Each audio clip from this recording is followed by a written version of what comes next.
안녕하세요. 연세준 성형외과의 성형외과 전문의 이승종 원장입니다. 오늘은 매부리코 성형에 대해 알아보고자 하는데요. 일단 매부리코의 정의와 특징, 매부리코가 생기는 원인과 유형, 그리고 각각에 대한 수술 방법 및 주의사항 등에 대해 설명드리고자 합니다. 우선 매부리코란 말 그대로 새 매부리처럼 생긴 코의 모양을 얘기합니다.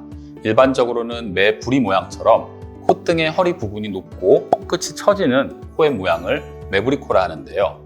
포괄적으로는 코끝에 떨어짐이 없지만 콧등 부위에 뼈와 연골 부위가 튀어나와 있는 경우도 흔히 매부리코라고 성형외과에서는 통칭하고 있습니다. 대개 이러한 매부리코가 있게 되면 왜 흔히 마녀코라고 하죠. 아무래도 매부리코가 있으면 코의 라인이 예쁘지 않기 때문에 인상이 강해져 보이게 되고 고집도 세 보이고 나이 들어 보이는 그런 부정적인 인상을 주게 됩니다. 따라서 이러한 매부리코 성형을 하게 되면 코의 라인이 많이 바뀌기 때문에 실제로 코 모양이 예뻐지기도 하지만 인상도 부드러워지고 세련돼 보이면서 실제로 나이도 어려 보이는 그러한 드라마틱한 효과를 얻을 수 있는 수술이라고 할 수 있겠습니다. 매부리코가 생기는 원인으로는 일단 크게 두 가지로 나눠볼 수 있겠는데요. 우선 선천적으로 부모님께 물려받은 유전적인 영향으로 인해 코뼈나 연골이 발달되어 매부리코가 나타나는 경우가 있겠고요. 후천적으로는 어릴 때 코를 다쳤다든지 사고나 외상으로 인해 코의 모양이 회복되면서 매부리 형태로 나타나는 경우가 있겠습니다. 흔히 매부리코의 특징이라고 하면 전형적인 매부리코의 경우 4가지 특징이 나타나게 됩니다. 매부리코가 있으면서 미간이 낮고 코뼈가 발달되어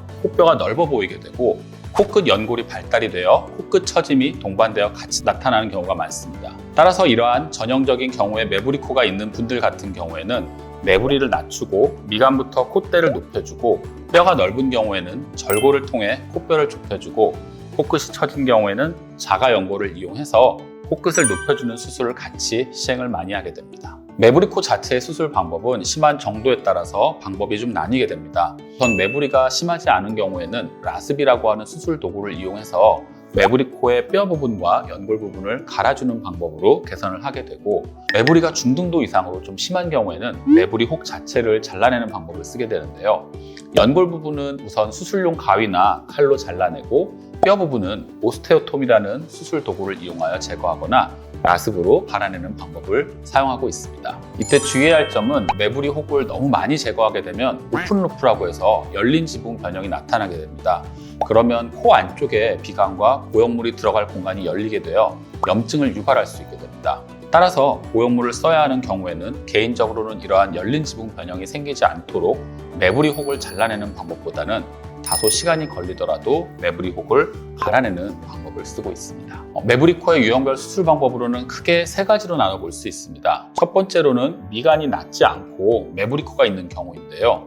이러한 경우에는 매부리 혹만 제거하면 됩니다. 두 번째로는 미간이 낮으면서 매부리코가 심한 경우가 되겠는데요.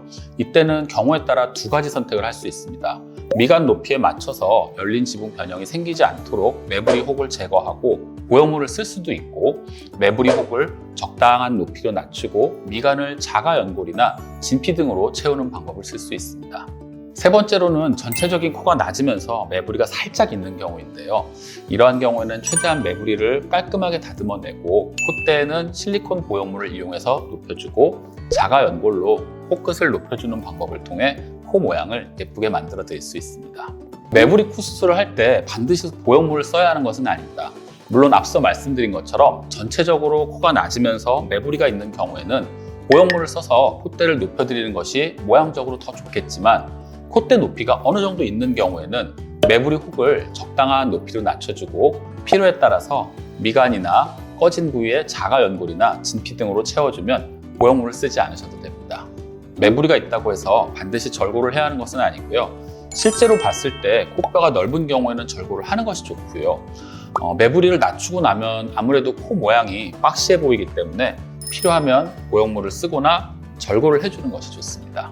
사실 여기에 대해서는 의사들 사이에서도 의견이 좀 분분하기는 한데요. 실제로 재발된다고 생각해서 과교정하시는 선생님들도 계시고, 개인적으로는 이제 재발이라기보다는 수술 부위가 회복되면서 흉터 조직이 좀 두껍게 형성될 수도 있고 수술 시에 좀 덜 깎였을 수도 있습니다. 아무래도 개개인별로 회복 과정의 양상이 좀 다르게 나타나기는 한데 재발의 원인은 아직까지는 명확하게 나타난 건 없습니다. 개인적으로는 재발을 우려해서 과교정을 하지는 않고 필요한 만큼만 딱 매부리를 제거하는 스타일입니다. 일반적인 코 성형 수술과 마찬가지로 매부리를 깎기 위해서 뼈막 아래로 박리하게 되는데 그 밑에 있는 뼈에는 사실 감각신경이 없기 때문에 뼈를 깎는다고 해서 일반적인 코 수술보다 통증이 더 심해지지는 않습니다. 다만 이제 뼈가 넓어서 절골을 하는 경우에는 멍이나 붓기가 좀 더 생기거나 오래 갈 수 있습니다. 지금까지 매부리 코 성형에 대해 알아보았는데요. 매부리 코 성형의 경우 단순히 매부리만 깎고 끝나는 것이 아니라 미간의 높이, 콧뼈의 넓이, 전체적인 콧대의 높이나 코끝의 모양, 코끝 처짐 정도 등 개개인마다 다 다르고 천차만별이기 때문에 매부리 코 성형을 고려 중이시라면 반드시 경험 많은 성형외과 전문의의 진찰과 충분한 상담을 통해 수술을 결정하시는 것이 중요하다고 할 수 있겠습니다. 이번 영상도 유익하셨기를 바라고요. 지금까지 연세준 성형외과 이승종 원장이었습니다. 감사합니다.